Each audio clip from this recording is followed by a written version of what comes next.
दोस्तों, क्या है आपका हाल। वेलकम बैक टू फिल्मी चर्चा विद कुणाल। आज का एपिसोड, आज की चर्चा बहुत ही महत्वपूर्ण है। देखो यार, साल की शुरुआत ठीक नहीं रही। इनफैक्ट कुछ 1-1.5 साल से जो माहौल है वो ठीक नहीं चल रहा।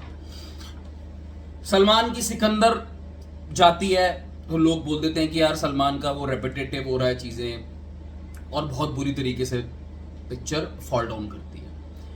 अजय के पास, अक्षय के पास अगेन सेम कंप्लेंट आ रही है लोगों की कि क्यों कुछ नया नहीं आ रहा। इसलिए आप देखोगे इनकी अमूमन सारी मूवीज ना, अजय की आई थिंक अजय देवगन की रेट 2 ठीक ठाक निकल गई है, बट अब वो ठीक ठाक वाले जो कैटेगरी से या जो वर्डिक्ट से ना, वो ठीक ठाक या हिट या हल्की फुल्की 150, 200, 225 करोड़ वाले सेगमेंट से वो भी आगे नहीं निकल रहे। अक्षय का अगेन ओवर एक्सपोजर का प्रॉब्लम चल रहा है, और हाल फिलहाल में हाउसफुल कुछ तो ठीक कर गई है, लेकिन वो जादुई आंकड़े जो है वो छूने का दमखम नहीं रख रही। खैर, इतना तक तो ठीक था। मैं अपने आप को ऑनेस्टली राय, मतलब अपना जो मेरा वो है इसमें जो परसेप्शन है या व्यू पॉइंट है, इतना तक तो ठीक था। जब बारी आई आमिर खान की सितारे जमीन पे, वो भी जब, अब मैं उसे फ्लॉप तो नहीं बोलूंगा ऑब्वियसली, मगर आप भी जानते हो, मैं भी जानता हूँ, और आमिर साहब ये भी फील कर रहे होंगे कि वो हाइट्स नहीं पकड़ी भाई जो हाइट्स पकड़नी चाहिए थी। फाइनल, उसमें बोलते हैं ना नेल ऑन द कॉफिन, या क्या वो आता है जो कहावत होती है कि भाई आखिरी बार वो था जब ऋतिक रोशन की वॉर 2 भी भाई बुरी तरीके से डिजास्टर है। तो अब ऐसे में बड़ा सवाल ये उठता है दोस्तों कि अब बॉलीवुड का भाई सारे बड़े स्टार्स, अक्षय, अजय, ऋतिक, आमिर, सलमान, सबकी मूवी फ्लॉप हो गई तो बचा कौन। तो भाई ऐसा है, ऐसे में जब जब सेना का मनोबल टूटता है, बचाने तो आता है उसका राजा। और आज बॉलीवुड हमें बिखरा बिखरा सा दिखाई दे रहा है। और नाम एक ही बचा है, शाहरुख खान, और उनका रूप एक अलग है।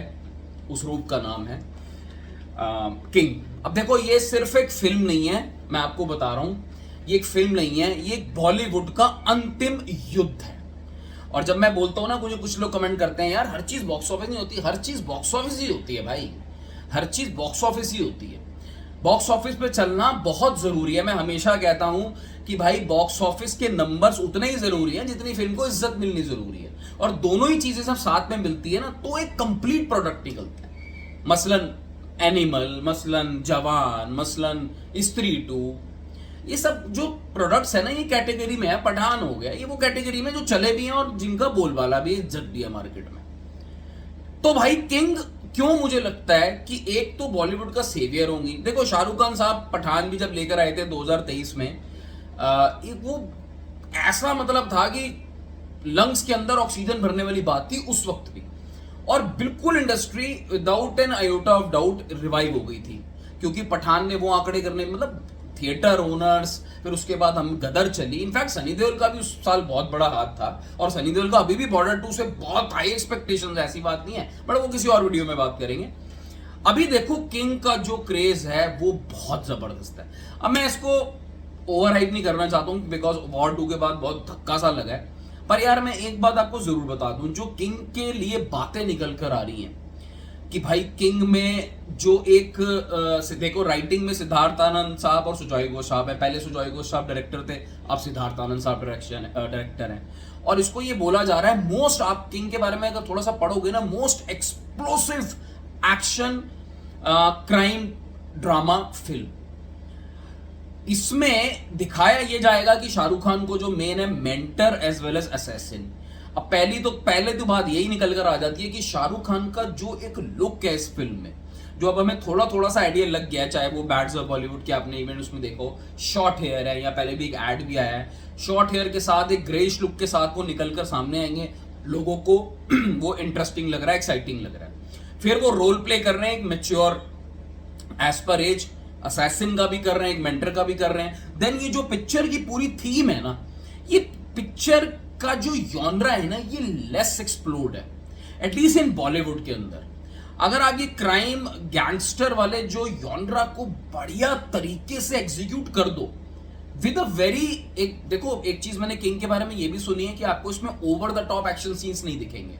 अब आई डोंट नो कि ये इंफॉर्मेशन कितनी सही है कितनी सही नहीं है, बट मैंने ये सुना है कि आपको किंग के अंदर hand to hand combat scenes and the actions will be on a grand scale, grand scale पे होंगे एक्शन, बट रियलिज्म के थोड़ा पास होंगे। ऑब्वियसली आप एक्शन करते हो, कोई भी एक्शन ऐसा एकदम रियलिस्टिक नहीं होता है, बट लगना रहे। जैसे पठान में एक सीन था, वो ट्रेन वाला हैंड कॉम्बैट फाइट सीन, बहुत वन ऑफ द फेवरेट मतलब वो सीन्स था मूवी में। इनफैक्ट अब तक भी मैं देखता हूं तो उड़ाना फुड़ाना तो ठीक है, बट ये जो सीन्स है ना, ज्यादा इनका इंपैक्ट अलग होता है।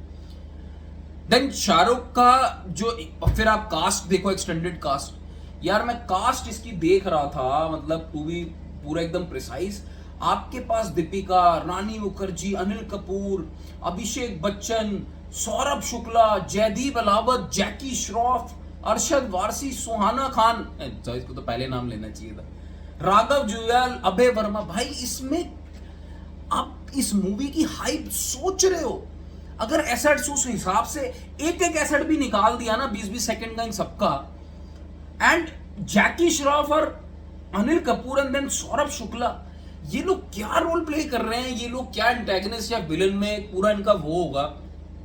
मैं तो बहुत टाइम से ऐसा ड्रामे के लिए मरा जा रहा हूं भाई, कि बॉलीवुड में वो उस तरीके का क्या। और ये यहाँ पे मुझे थोड़ा सा विश्वास है सुजॉय घोष पे। आई थिंक सुजॉय घोष ने कुछ इंटरेस्टिंग कहानी लिखी हुई है। तो ऑल इन ऑल मुझे ऐसा लगता है, अगर मैं इस मूवी को ये भी कहूँ ना कि मूवी 1500 को टच करके देखना, आई थिंक बॉलीवुड जब तक वो टाइम जब तक आएगा ना, बिकॉज इसकी रिलीज डेट भी अब तो सुनने में आ रहा है भाई 2027 पे चली गई है, बट आई डोंट थिंक 2027 जाएगी। शायद हो सकता है टीजर हमें नवंबर में देखने को मिले, या ग्लेम्स या टाइटल, कुछ भी दिखाना है, इनको दिखाना पड़ेगा। शाहरुख खान साहब को कुछ ना कुछ करके जरूर दिखाना पड़ेगा। तो फैंस वेट बहुत कर रहे हैं, ऊपर से भाई हालात ही कुछ बॉलीवुड के ना ठीक नहीं चल रहे, मैं सही बताऊं।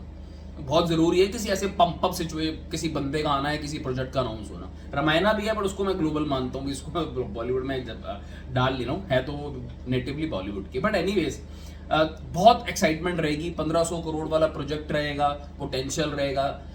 100 करोड़ का मैं डे 1 का पोटेंशियल वाला हाइप रहेगा मूवी का। और शाहरुख खान साहब 4 साल बाद आ रहे हैं भाई, ये इसको कोई रोक नहीं सकता। और ताकत देख ली है, मतलब इस यार ये आदमी अगर ट्विटर पे एक हल्का सा ट्वीट भी कर देता ना, लोगों में हड़कम मच जाती है। आपको पता नहीं है, जब वो बैड्स ऑफ बॉलीवुड का प्रीमियर हो रहा था, इन्होंने सैटरडे शाम को, उससे पहले ट्विटर पे आए, सैटरडे शाम को मीडिया वालों को काम पे लगा दिया। चलो बेटा, आस्क एसआर के सेशन स्टार्ट हो गए। तो हाइप बनाने में, मार्केटिंग में ये बंदा जीनियस है, he is a genius man. And साथ में इतना बड़ा प्रोजेक्ट है। I am sure many of you, आप सब सोच रहे हो कि भाई किंग की अपडेट कब आएगी, कब नहीं आएगी। पर आई थिंक 2027 पे रिलीज नहीं जाएगी, और उनको चोट वोट लगी हुई है, 2026 पे ही रहनी चाहिए ये मूवी, वहीं के लिए ठीक है। एंड देन इतनी बड़ी स्टार कास्ट, इतना ज्यादा हाइप, लेट्स सी भाई किंग क्या करती है। मेरा तो ऐसा मानना है कि it will be the most hype movie of 2026।